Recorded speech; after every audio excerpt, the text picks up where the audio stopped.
Hello and welcome my YouTube channel और आप हैं हुसैन सर के साथ। गाइस ये हमारी जावास्क्रिप्ट की बेसिक सीरीज चल रही है और आज हम पढ़ने वाले हैं window onload event.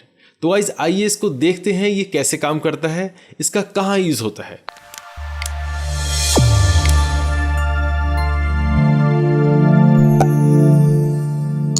Welcome back. तो देखिए गाइज मैंने एक HTML डॉक्यूमेंट खोला हुआ है और इसका रिजल्ट हम यहाँ देखेंगे गूगल क्रोम में। तो आइए गाइज मैं सबसे पहले फटाफट एक HTML डॉक्यूमेंट बना लेता हूँ और उसके बाद हम उसको हैंडल करेंगे CSS से और बाद में हम जावास्क्रिप्ट बनाएंगे और जावास्क्रिप्ट करने के बाद में हम देखेंगे कि ऑनलोड इवेंट कैसे काम करता है। तो देखिए गाइज मैं जल्दी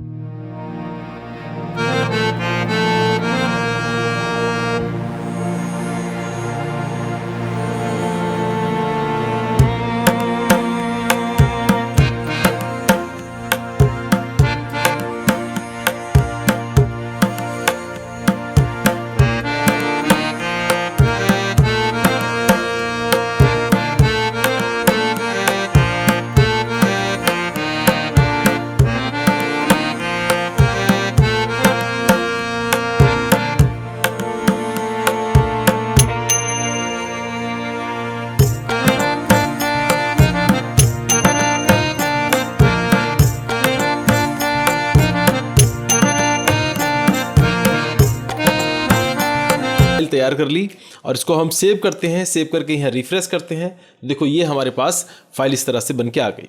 और अब हम क्या करते हैं, इसके बाद देखिए अब हम एक CSS फाइल बनाएंगे और उसके बाद यहाँ पर लिंक करेंगे और उसके बाद हम CSS फाइल को लिखेंगे। तो चलिए हम यहाँ पर फाइल में चलते हैं और न्यू फाइल बना लेते हैं और इसको हम सेव करते हैं। सेव करते हैं और देखो सेव यहाँ पर जाकर हम देते हैं style.css हमने दे दिया और यहाँ पर हमने इसको सेव किया। और इसके बाद देखिए यहाँ पर जाकर हमने क्या किया, यहाँ पर हेड में इसको हमने लिंक कर दिया। हमने कर दिया जी लिंक और लिंक करने के बाद देखो href में हमने कर दिया जी style.css और ये हमने CSS देखिए हमारी लिंक हो गई। सेव किया हमने, ये लिंक हो गई। और देखिए अब हम इस वाले HTML डॉक्यूमेंट को CSS में यहाँ पर हैंडल करते हैं। तो आइए देखते हैं।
तैयार कर ली और देखिए यहाँ पर CSS लगाने के बाद, CSS लिखने के बाद आपको पता चल गया होगा किस तरह का यहाँ पर फर्क नजर आया। डिज़ाइन स्टाइल थोड़ा चेंज हो गया। देखो मैं अभी आपको यहाँ पर फर्क दिखाता हूँ। यहाँ पर थोड़ा सा नाम चेंज करता हूँ यहाँ पर स्टाइल का, style1 और सेव करता हूँ। सेव करके यहाँ पर रिफ्रेश करता हूँ। देखो पहले इस तरह से था, बस समझ रहे हैं, इस तरह से था। अब मैंने यहाँ पर जब स्टाइल, मैं सही नाम कर देता हूँ स्टाइल का, जो कि वहाँ पर लगा हुआ यहाँ पर आ जाएगा। तो देखो मैंने सेव किया, सेव करके जैसे यहाँ रिफ्रेश करेंगे देखो इस तरह से हो गया। तो देखो डिज़ाइन में फ़र्क हो गया, देखा अलग तरह का डिज़ाइन बन गया। और देखिए जैसा कि मैंने आपको पहले बताया था कि हम जावास्क्रिप्ट भी लगाएंगे। तो देखिए हम जावास्क्रिप्ट से क्या करने वाले हैं, जावास्क्रिप्ट से हम ये करेंगे। देखो ये बटन जो देख रहे हैं आप, इस बटन पर जैसे ही क्लिक करें तो पूरे पेज का कलर चेंज हो जाए और दोबारा से क्लिक करें दोबारा से कलर चेंज हो जाए। तो ये सब हम करेंगे जावास्क्रिप्ट से। तो देखिए जावास्क्रिप्ट पर ही हम ऑनलोड लगाएंगे, वो बताएंगे किस तरह से काम करना। तो पहले हम जावास्क्रिप्ट को लिख लेते हैं और उसको देखते हैं कैसे करना है। तो सबसे पहले क्या करेंगे, हम एक फाइल बना लेते हैं। देखिए यहाँ पर न्यू फाइल, और न्यू फाइल बनाने के बाद इसको हम सेव कर लेते हैं यहाँ पर। और सेव करने के बाद हम यहाँ लिखते हैं देखो script.js। मैंने लिख दिया जी script.js हम जावास्क्रिप्ट फाइल बनाते हैं और देखो ये हमने लिख दिया। तो देखिए ये फाइल बन गई हमारी जावास्क्रिप्ट की। तो अब हम इस जावास्क्रिप्ट की फाइल को लिंक करते हैं अपने HTML डॉक्यूमेंट में। तो देखो वो कैसे करेंगे, तो उसके लिए हम यहाँ पर जब लिंक करेंगे सबसे पहले आपको ये देखना होगा कि लिंक के लिए हम बॉडी के लास्ट में लगाते हैं, जिससे कि क्या होता है कि पूरा पेज रन हो जाए और उसके बाद स्क्रिप्ट रन हो। तो हम क्या करते हैं, यहाँ बॉडी के लास्ट में यहाँ पर लगा लेते हैं स्क्रिप्ट। तो हम लगाते हैं स्क्रिप्ट टैग, स्क्रिप्ट टैग हमने लगाया और देखो यहाँ पर हमने क्या करा, ये हो गया देखो टाइप टेक्स्ट ऑब्लिक जावास्क्रिप्ट, और यहाँ पर हम लगाते हैं जी src सोर्स और हम लिखते हैं जी स्क्रिप्ट डॉट JS। तो देखिए हमने यहाँ पर लिख दिया स्क्रिप्ट डॉट JS। अब हम इसको सेव करते हैं, सेव करने के बाद ये वाली फाइल जो थी यहाँ पर लिंक हो गई।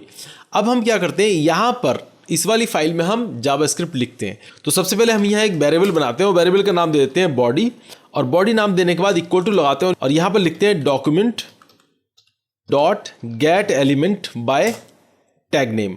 अब देखो यहाँ पर आप gate element bye tag name भी लिख सकते हैं। टैग नेम है हमारा जैसे कि बॉडी, तो देखो यहाँ पर ये बॉडी नेम है ये वाला, तो ये भी आप वहाँ पर लिख सकते हैं। और मैंने आईडी भी बनाई हुई है बॉडी, तो आप यहाँ पर गेट एलिमेंट बाय आईडी भी कर सकते हैं। तो यहाँ पर टैग नेम की बजाय आप क्या कर सकते हैं, गेट एलिमेंट बाय आईडी, मैंने ऐसे भी लिख सकता हूँ गेट एलिमेंट बाय आईडी, और यहाँ पर बॉडी लिख सकता हूँ। तो बॉडी जो है, जो आईडी मैंने बनाई हुई देखो बॉडी ये वाली, ये इस वेरिएबल में स्टोर हो गई, देखिए यहाँ पर, ठीक है, बॉडी नाम के वेरिएबल में। अब हम क्या करते हैं, यहाँ पर दूसरा वेरिएबल बनाते हैं और वेरिएबल बनाते हैं, यहाँ पर लिखते हैं वेरिएबल बटन हमने लिखा, और यहाँ पर हमने लिखा G document dot get element by ID हमने लिखा, और यहाँ पर इसके बाद हमने क्या किया, देखो यहाँ पर हम बटन के लिए, देखो जो बटन था ना, यहाँ पर हमने बटन बनाया एक दो बटन, इसकी आईडी है बटन, देखो यहाँ पर इसकी आईडी भी क्या है, बटन है। तो यहाँ पर भी हम क्या करते हैं, देखो यहाँ पर भी हम बटन लिख देते हैं, BUTTON बटन। अब देखो यहाँ पर सिंगल कोट में लिख सकते हैं, डबल कोट में भी लिख सकते हैं, वो आपकी अपनी मर्जी है, कोई दिक्कत नहीं है। तो हमने यहाँ पर बटन लिख दिया। अब देखो इसके बाद क्या है, देखो ये जो है ना बटन नाम से जो आईडी है, देखो ये वाला बटन जो आईडी है, बटन डिव है, ये इसमें इस वेरिएबल में स्टोर हो गई। अब हम क्या करते हैं, इस वेरिएबल पे जब भी क्लिक हो तो किस पे क्लिक होगा, मतलब इस बटन पे, है ना, वेरिएबल में अगर क्लिक हो तो इस बटन पे क्लिक होगा। तो हम क्या लिखते हैं यहाँ पर, हम लिखते हैं जी, हमने लिखा बटन डॉट ऑन क्लिक। अब ये जो मैंने बटन डॉट ऑन क्लिक लिखा है, ये इस बटन के लिए लिखा है, मतलब ये बटन जो है ये स्टोर हो गया इस वेरिएबल में, और इस वेरिएबल को हम बता रहे हैं ऑन क्लिक, यानी इस बटन के लिए। तो मैंने बताया जैसे इस बटन पे क्लिक हो तो क्या हो वो हम बताते हैं। तो देखो यहाँ पर मैंने क्या काम करा, button dot on click equal to function, तो एक फंक्शन प्ले हो, और फंक्शन कौन सा प्ले हो, अभी हम फंक्शन का ऐसे ही रहने देते हैं, विदाउट नेम रहने देते हैं। और इस फंक्शन के अंदर अब देखिए यहाँ पर हम एक कंडीशन लगाते हैं, इफ़ हमने इफ़ लगाई। अब एक वैल्यू बताते हैं इसमें कि कौन सी वैल्यू हो। अब हम वैल्यू बताते हैं बॉडी, जो बॉडी है ये वाली, देखो ये बॉडी डॉट क्लास नेम, हमने लिखा body dot class name, in capital रखेंगे क्लास नेम का। अगर हम यहाँ पर, तो देखो हम 2 बार इक्वल टू लगा रहे हैं, मतलब कंपलसरी। अब देखो किसके बराबर हो, अब हम यहाँ पर लिखते हैं ब्लैक, यानी ब्लैक के बराबर। डबल कोट में सिंगल कोट में अपनी मर्जी से लिख सकते हैं, वैसे तो डबल कोट में लिखें सब तो सही है, यहाँ पर भी डबल कोट कर दो, यहाँ पर भी आप डबल कोट ही कर दो, क्योंकि सब जगह आप डबल कोट ही रहने दो, सिंगल कोट डबल कोट अलग अलग नहीं लिखना फिर। तो देखो इस तरह से, तो यहाँ पर ब्लैक मतलब कि ब्लैक, इसका जो बॉडी का क्लास नेम है अगर ब्लैक हो, देखो यहाँ पर हम देखते हैं बॉडी का क्लास नेम, देखो ये ब्लैक है क्लास नेम, अगर ये क्लास नेम हो तो क्या प्ले हो ये बताते हैं हम। अगर ऐसा हो तो कंडीशन के अंदर क्या चीज़ प्ले हो ये हम बताते हैं, बात समझ रहे हैं। अगर क्लास नेम हो तो, और ना हो तो भी हम बताएंगे, अभी एल्स लगाएंगे। तो अगर ये क्लास नेम ब्लैक हो बॉडी का तो क्या हो, देखो तब यहाँ पर हम लिखते हैं body dot class name, body का क्लास नेम क्या हो जाए, अगर ऐसा हो तो क्या हो जाए, तो हम लिखते हैं इक्वल टू हट जाए, यानी वाइट हो जाए। तो बॉडी का क्लास नेम क्या हो जाए, अगर ब्लैक हो तो क्या हो जाए, क्लिक करते ही वाइट हो जाए। हमने लिख दिया यहाँ पर वाइट, और वाइट कौन सा, देखो यहाँ पर आप देख सकते हैं CSS में, देखो मैंने वाइट नाम का एक क्लास नेम बनाया हुआ है, वाइट क्लास नेम हो जाए, जिसमें कलर ब्लैक दिया हुआ है और बैकग्राउंड वाइट दी हुई है, ब्लैक में बैकग्राउंड ब्लैक दी हुई है और कलर वाइट दिया हुआ है, बस समझ रहे हैं। तो इस तरह से हमने क्या करा कि बॉडी का क्लास नेम वाइट हो जाए, अगर क्लास नेम ब्लैक हो तो क्लिक करते ही बटन पे, ठीक है। दूसरी चीज़ बटन का क्या हो, तो BUTTON बटन, बटन का क्या हो, बटन के बारे में भी हम लिखते हैं button dot class name, button का क्लास नेम ब्लैक हो जाए, बटन का क्लास नेम ब्लैक हो जाए, ब्लैक। अब बटन का क्लास नेम ब्लैक हो जाए और बॉडी का क्लास नेम वाइट हो जाए, और अगर ब्लैक क्लास नेम ना हो बॉडी का तो कौन सी कंडीशन हो, तो इसमें एल्स लिख दीजिए, ELSE एल्स, और एल्स में इसका उल्टा कर दीजिए बॉडी और इसका पूरे का, देखो इसे कॉपी कर लीजिए Ctrl+C और यहाँ पर आकर इसे पेस्ट कर दीजिए Ctrl+V, और इसके बाद देखो बॉडी का क्लास नेम उल्टा कर दीजिए, ब्लैक कर दीजिए यहाँ पर, तो ब्लैक हो जाए और इसका क्लास नेम वाइट हो जाए, बात समझ गए। तो ये हमने बनाया और देखो यहाँ पर सेमीकोलन से इसको हम बंद कर रहे हैं और इसको हम सेव करते हैं। सेव करके रिफ्रेश करें यहाँ पर और देखो इसके बाद यहाँ पर जाके जैसे ही क्लिक करते हैं तो देखो क्या होता है कलर चेंज हो गया। मतलब हमने जैसे क्लिक किया तो कौन सा सबसे पहले कौन सा प्ले हुआ, क्लिक करते ही, क्योंकि ब्लैक नहीं था पहले तो ये वाला हो गया प्ले, यानी बॉडी का क्लास कलर ब्लैक हो गया और वाइट बटन का कलर जो है वाइट हो गया। बात समझे। अब क्या है, अब की बार जो अब है इस टाइम पर सिचुएशन वो ये है कि इस वाली बॉडी का जो क्लास है वो ब्लैक है इस टाइम पर। तो अब ब्लैक है तो अब कौन सा, अब मैं क्लिक करूंगा तो अभी बॉडी का क्लास नेम ब्लैक हो चुका है। बात समझ रहे, हो चुका है। अब मैं क्लिक करूंगा तो उल्टा हो जाएगा, मतलब क्या हो जाएगा, बॉडी का कलर वाइट हो जाएगा और बटन कलर ब्लैक हो जाएगा। देखिए क्लिक करते ही। तो ये आप वैसे बार बार चला सकते हैं। बात समझे। तो देखिए ये कैसे हुआ, ये हुआ देखिए जावास्क्रिप्ट में फंक्शन के अंदर इस तरह की कंडीशन लगाने से। ठीक है, अब मैं आपको बताता हूं ऑनलोड कहां पर यूज होता है। ऑनलोड के बारे में हम डिस्कस कर रहे थे तो ऑनलोड अब हम देखेंगे। ठीक है, जो हमारा ट्यूटोरियल था वो ऑनलोड का वो अब इंप्लीमेंट होगा। बात समझे। तो ऑनलोड कैसे काम करता है, तो देखो ये जो चीज हो रही है ये जावास्क्रिप्ट की फाइल के अंदर हो रही है। अब ये जावास्क्रिप्ट की फाइल हमने कहां पर लिंक की हुई है, देखो यहां पर सबसे लास्ट में।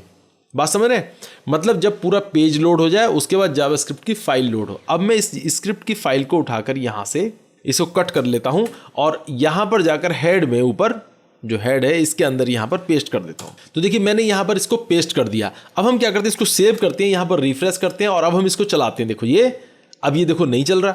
अब क्यों नहीं चल रहा, क्योंकि देखो ये सबसे पहले क्या हुआ, ये जो स्क्रिप्ट है पहले रन हो गई। ठीक है, और उसके बाद ये हमारी विंडो रन हुई, पूरी जो हमने इसमें लिखा है वो विंडो रन हुई। तो ये स्क्रिप्ट तो पहले रन हो चुकी है और विंडो बाद में रन हुई है, तो ये तो नहीं चलेगा।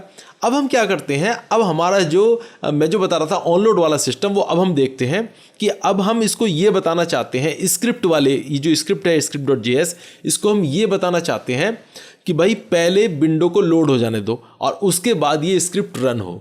ठीक है, तो उसके लिए क्या होगा, उसके लिए जो ऑनलोड इवेंट में बता रहा था अब वो लगाएंगे हम। तो चलते हैं देखिए स्क्रिप्ट में जाने के बाद देखिए यहां पर हम लिखते हैं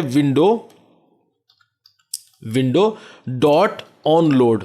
हमने लिखा G onload, window dot on load. बात समझ गए, हमने ये लिखा और इसके बाद हम यहां पर इक्वल टू लगाकर हम लगाते हैं जी फंक्शन। हम लगाए जी फंक्शन। अब फंक्शन जो है इसको हम यहां से ऐसे हटा रहे हैं। देखो ये तो फंक्शन को यहाँ से हटा रहे हैं और ये बॉडी जो है, ये जो सारा स्ट्रक्चर है, ये स्ट्रक्चर इस फंक्शन के इसके अंदर डाल दे रहे हैं। इसको यहाँ से कट करके Ctrl+X और इसके अंदर डाल दे रहे हैं। देखो इसके अंदर पेस्ट कर दे रहे हैं और इसके बाद ये जो यहाँ पर हमने फंक्शन है ये वाला यहाँ पर बंद कर रहे हैं। अब जब विंडो लोड हो जाएगी, ऑन लोड मतलब जब लोड हो जाए उसके बाद ये फंक्शन प्ले होगा और फंक्शन के अंदर जो हमने सब बनाया है वो देखो ये इसके अंदर है ही। तो अब ये प्ले हो जाएगा। देखो हम इसको सेव करते हैं और सेव करने के बाद यहाँ रिफ्रेश करते हैं। रिफ्रेश करके जैसे इस पर क्लिक करेंगे देखो ये चलने लगा। बात समझ गए। तो ये था, मैंने कहा था ऑनलोड जो इवेंट है वो इस तरह से काम करता है, विंडो डॉट ऑनलोड। तो गाइस कैसा लगा आपको ट्यूटोरियल, अगर आपको अच्छा लगा